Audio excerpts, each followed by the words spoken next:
नमस्कार मित्रांनो, तर आज आम्ही आलेलो आहोत अमृतकुंड येथे।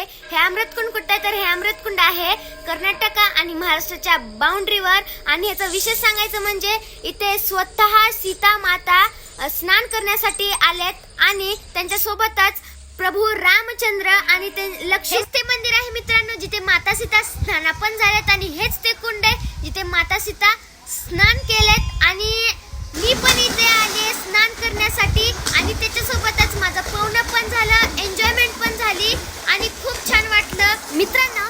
ह्या कुंडाचं वैशिष्ट्य सांगायचं म्हणजे ह्या कुंडामध्ये जो कोणी भावभक्तीने स्नान करतो त्याच्या मनाला एकदम समाधान वाटते, त्याला खुशी होते आणि त्याचे सर्व काम पूर्ण होतात असं मी ऐकलंय। मला सुद्धा माहित नाही, पण मला इथे येऊन खूप छान वाटलं। आणि व्लॉग आवडला असेल तर नक्की लाईक करा, व्हिडिओला सबस्क्राईब करा चॅनलला आणि कमेंट मध्ये सांगा काय चुकलं असेल।